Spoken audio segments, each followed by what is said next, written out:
Kembali di IDX Opening Bell dan kita kembali bersama analis bahan sekuritas Muhammad Wafi. Mas Wafi, kita akan membahas seperti apa pergerakan saham dan mungkin saham-saham apa saja yang bisa direkomendasi. Tadi sempat sedikit dibahas kira-kira sektor apa saja yang bisa mendongkrak kinerja indeks untuk hari ini, bisa apa saja begitu yang menarik dan bisa mendongkrak indeks hari ini.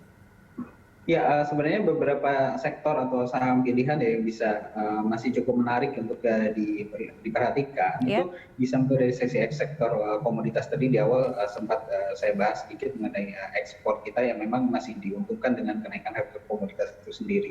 Dari beberapa sektor komoditas yang lebih spesifik yang bisa kita perhatikan seperti sektor batubara, misalnya saham berbasis batubara, karena kalau kita lihat harga komoditas batubaranya sendiri dalam beberapa hari terakhir ini mulai mengalami kenaikan. Kemudian selain saham berbasis batubara, di sektor batubara sendiri memang kalau kita lihat kan ada saham-saham emiten-emiten seperti ITMG, kemudian ada UNTR, ada Adaro, ada Indika juga, ada PTBA juga di situ. Kemudian selain sektor berbasis batubara, kita lihat juga soft commodity seperti kelapa sawit yang memang harganya juga harga komoditasnya terus mengalami kenaikan per pagi ini, bahkan sudah tembus di angka 3.000 ringgit per ton. Itu menjadi salah satu sentimen positif juga sebenarnya bagi emiten-emiten yang berbasis kelapa sawit. Itu ada seperti Astra, Agrolestari atau Ali, kemudian ada LSIP di situ, ada SGRO, ada BWPT juga ada di situ. Jadi itu saham-saham berbasis komoditas. Selain saham berbasis komoditas, saham-saham yang bisa diperhatikan oleh para investor adalah saham-saham yang sifatnya lebih bersifat defensif, seperti consumer good, ada ICBP, ada Unilever, itu yang bisa menjadi salah satu bumper juga di tengah krisis ini. Kemudian dari sektor telekomunikasi juga bisa diperhatikan, terutama dari sektor tower ya, seperti TOWR dan TBIG, itu bisa menjadi salah satu pilihan karena terlepas dari perang market share antara Telkom, Indosat, dan Excel, traffic data seluruhnya lewat perusahaan tower company yang relatifly sebenarnya tidak terlalu terpengaruh dengan traffic ini, justru malah diuntungkan dengan makin meningkatnya traffic data yang terjadi semenjak masa pandemi. Oke, kalau kemarin-kemarin mungkin yang dikatakan defensif dan cukup resilient itu sebenarnya consumer goods juga.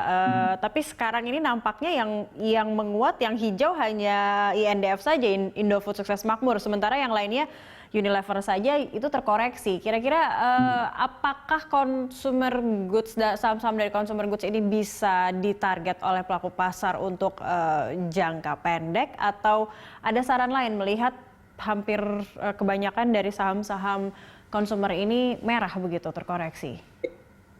Sebenarnya dua-duanya bisa ya, maksudnya dalam artian untuk jangka pendek bisa, untuk jangka panjang bisa. Walaupun secara nature-nya sendiri kalau kita bicara mengenai consumer goods, tentu view-nya lebih banyak untuk jangka panjang karena dari sisi sifatnya yang lebih defensif, kemudian kita lihat dari volatilitas harganya juga sebenarnya tidak terlalu tinggi ya. Mungkin bagi para investor yang lebih mengejar capital gain untuk jangka pendek, mungkin lebih cenderung untuk saya sarankan untuk masuk ke sektor-sektor yang lebih cyclical ya, seperti komoditas, karena dari sisi volatilitasnya juga cukup tinggi. Bahkan kalau bicara sektor perbankan pun sebenarnya bisa menjadi pilihan bagi para investor jangka pendek, karena beberapa hari terakhir, bahkan beberapa pekan terakhir ini volatilitas pergerakan harga perbankan, bank secara keseluruhan ini cukup tinggi juga. Oke, perbankan ya, meskipun ini kebanyakan juga bank-bank besar juga ini justru terkoreksi, tapi masih bisa menarik untuk disasar oleh para pelaku pasar. Iya, untuk investor jangka pendek tentu masih cukup menarik karena setiap kali ada penurunan, prinsipnya setiap kali ada penurunan pasti ada rebound, itu yang selalu dikejar oleh investor jangka pendek.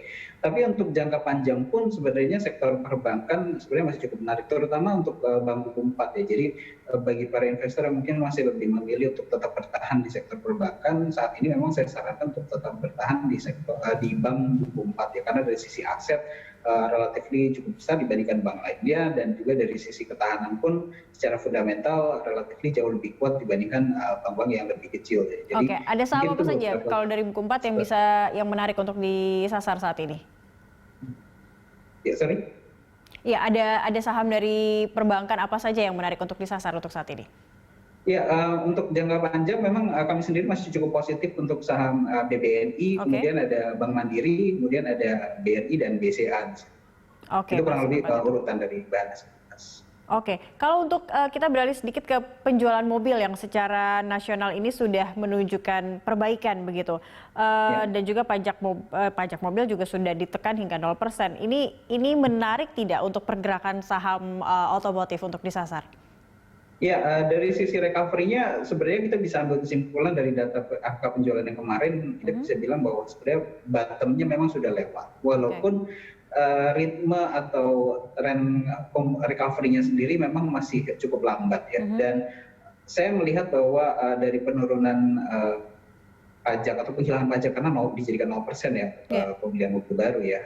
Ini sedikit banyak memang bisa menjadi katalis positif, walaupun dampaknya apakah terdampak material secara fundamental atau tidak kan kita harus menunggu data penjualannya itu sendiri, karena balik lagi kalau kita melihat dari sisi fundamental bagaimana demand-nya menyerap dari penurunan harga itu sendiri, terutama di tengah kondisi saat ini. Oke, baik. Setidaknya tadi mencari saham-saham dari komoditas juga nampaknya menarik ya untuk ditarget untuk saat ini.